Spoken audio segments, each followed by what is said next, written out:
Welcome to Spiritual Foundations for Life. This is day number 233. Moses was the most humble man on the face of the earth, according to Numbers chapter 12, verse 3. He demonstrated incredible humility when his staff and congregation and elders challenged his authority and his leadership. First, in Numbers chapter 12, verses 1 and 2, Moses' sister Miriam and his brother Aaron began to talk against him. The Lord called out all three out to the tent of meeting and spoke to them and corrected them. According to Numbers chapter 12, verses 5 till 9, the Lord wanted to know why Miriam and Aaron weren't afraid to speak against the one who God himself had chosen to lead the people. In Numbers chapter 12, verse 10, when the Lord departed, Miriam had leprosy. It would be a human nature for Moses to be mad at his sibling and welcome God's discipline, but instead, Moses, the humble man, interceded on his sister's behalf, and God healed her. The leprosy would only last for a week, according to Numbers chapter 12, verses 11 to 14. In Numbers chapter 14, verses 1 to 4, the entire assembly got discouraged because of the bad report of the 10 spies.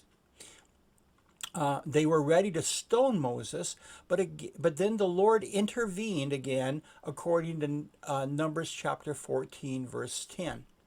And God said he would strike them down with a plague for their unbelief and make Moses into an even greater nation, according to Numbers chapter 14, verses 11 and 12.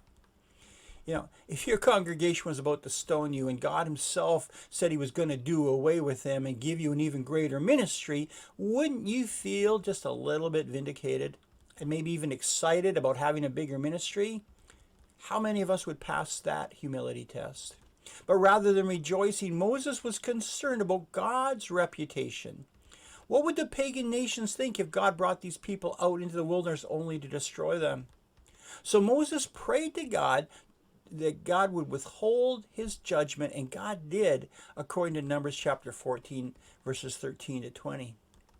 As with Miriam, God withheld his judgment because Moses had interceded, according to Numbers chapter 14, verses 21 to 23. In Numbers 16, Moses was tested again. This time, the community leaders who had been appointed members of the council, they rose up against Moses. And again the Lord intervened, and he said to Moses and Aaron in Numbers chapter 16, verse 21, "Separate yourselves from this assembly so I can put an end to them at once." Well, how many of us would just run so that God could pour out his judgment? However, Moses again cried out to God in Numbers chapter 16, verse 22, and Moses said, oh God, who gives breath to all living things, will you be angry with the entire assembly when only one man sins?"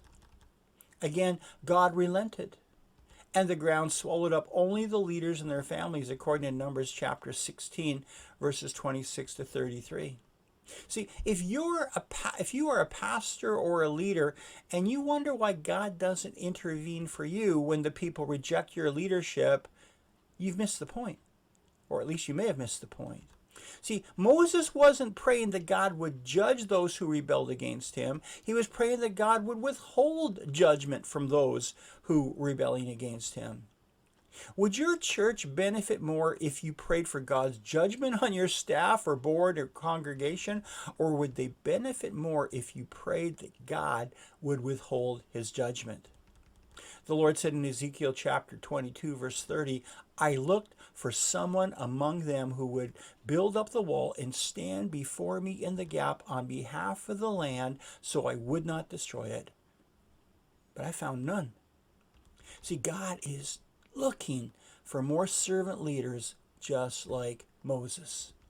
Our key point today is that God is looking for servant leaders who humbly intercede for the people they lead, even when they rebel or speak against them. And our key verse is 1 Peter chapter 5, verse 6. "Humble yourselves, therefore, under God's mighty hand, that he may lift you up in due time." Basically God's time. God bless you. See you tomorrow for another episode of Spiritual Foundations for Life.